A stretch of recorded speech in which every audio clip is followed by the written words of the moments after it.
So I guess all you really need to know, because I'm just going to read an excerpt from the first chapter of my novel, um, is that it's from the perspective of a 7-year-old girl who is growing up as a part of a traveling circus in Louisiana. Um, and I think with that, I'll just get started. I'm also reading off papers, so you're going to hear like paper flipping noises. Okay. Claire's in the kitchen tent, scratching gunk off dirty plates into a barrel. His real name is Clarence. Most of the time, we just call him Cook, but Toot gives me a penny any time that I call him Claire. I have about a handful's worth of pennies now that I've buried. Nuh-uh, he says when he sees me and Georgie. He's grand with big cheeks and arms. I come at him and tug on his apron to say good morning. I make a point to tug on his apron now instead of the fat on the back of his arms. He swats at me with his stew spoon when I grab at his thick arm flesh. It's warm and squishes between your fingers like dough. When I was real small, I spent all day in the kitchen pestering him, trying to get at his arms, and he bruised my hands and rump with his spoon. And I only touched the arm fat to get a rise out of him. The good days are when we get fruit and he makes apple fritters, cobbler, or caramel apples. He lets me stay in the kitchen with him if I promise not to touch anything, and he hums while he cuts the apple into thin slices. His humming is a piece of something beautiful, an almost song. In his voice, the almost songs are rich and gold like his caramel sauce. They stick on my lips when I'm alone in the woods. I try and make them real songs and sing them in his voice. Songs about his stew spoon or about the trees who've grown mouths and make fun by spreading our secrets around the forest. He sets down the knife he's holding and whips around looking for his spoon, his apron fluttering like a dress. You know better, Miss Little. Breakfast isn't ready yet. It's not me, it's Georgie. He says he can't wait till breakfast.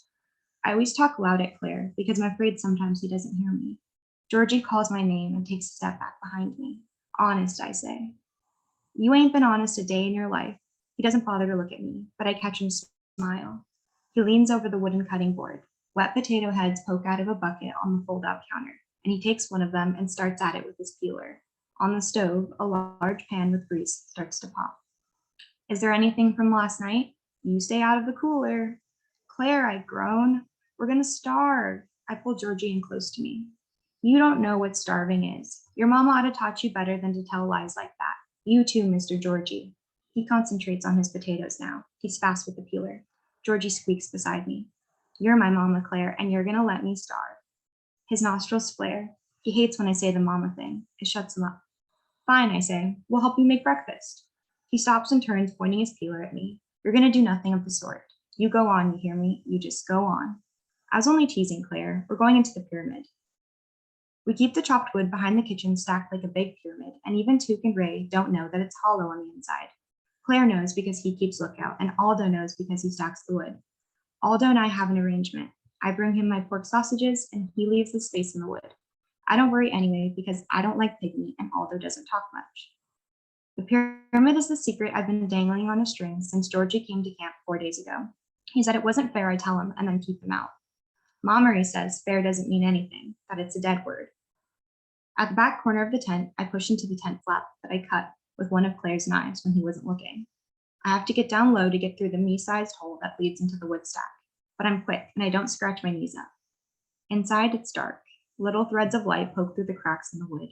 I'm Cleopatra, queen of pyramids and snakes and men. Georgie comes after me. I hold back the tent for him and try to help him in, but he knocks his head on the pokey wood anyway. It's a tight fit, with both of us sitting on the dirt. He's close to me. I wait for Georgie to say something about my pyramid. I use my red thread to tie knots that I haul in the splinters of the wood to decorate the inside, knots that look like butterflies and flowers. He gives them one look, then sits on his heels to peek outside. I lean up next to him and squint through the cracks. We can't see much, just the line of the trees and red and white of the tents. Look, I say, holding up one of the knots that I made. It's shaped like a river fish. He takes my knot in his hand. Now that he's in my pyramid, I feel strange. I don't know what to do with him here. I take down another knot that's supposed to be shaped like a rabbit, but it looks more like a daisy, and I put it in his hand. What is it? He asks finally. It's a magic knot, I say, not knowing whether he's joking. He doesn't look impressed like he should be. Mommery gave me the string. I lower my voice. It's very dangerous magic. She said that there's a secret way you can tie a man's hands so he'll never steal from you. He yelps and drops the fish and the rabbit. He wipes his hands together to get the magic off. I give Georgie's arm a smack and scoop up the knots. Don't be scared, little Georgie. He shakes his head. I ain't scared, and I ain't small. I'm bigger than you, don't you forget. Nuh-uh, ain't true, I say. Is too. I'm older, too. He might be. I don't ask because I don't want to know if it's true. You shouldn't play with that string, little. You're going to get hurt. He won't look at me. His eyelashes and eyebrows look like his father's, little crawlers. I touch one, get hold of one of the hairs, and pull. Ow, little. He rubs his head with dirt fingers and makes his face brown. Pa says that if you don't act like a lady, I don't gotta treat you like one. Ma Marie says your pa ain't too bright. Well, my pa says your ma's a witch that ate her baby. He tries to say it calm, but it sticks in his throat. I want to pinch him. If she ate her baby, how come she hasn't eaten you? You's a baby.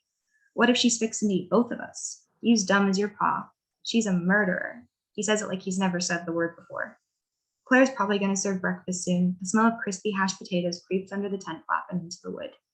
You ain't using your head. If Ma Marie's eaten babies, then she eaten me a long time ago when I was a baby. Ma Marie doesn't let children stay anyway, none except for us. Me, because I'm little one, and Georgie, because his sister killed his mama from the inside. Ma Marie says that all women ought to be scared of their babies. If she's scared of babies, she wouldn't be eating them. Georgie looks at me straight on. Pa says your ma had another baby before you. What happened to her? Yeah, that's little one. You're a little one. I sigh. We's the same, Georgie. That doesn't make any sense. No, you's just dull as a rock, and you don't know nothing about the spirits. I sit up and look at him real close so that he doesn't miss what I'm about to say. Your pa ever take you up the mountains in Faraday? He's paying attention now. He shakes his head. Well, here's the true story. First thing you gotta know is babies is bloody. Ma pushes out little one and takes her up on the mountain because that's where the spirits is living, and that's where the creek is to wash the blood away. She takes little one to the creek, gets rid of the blood, and leaves her snug on a rock.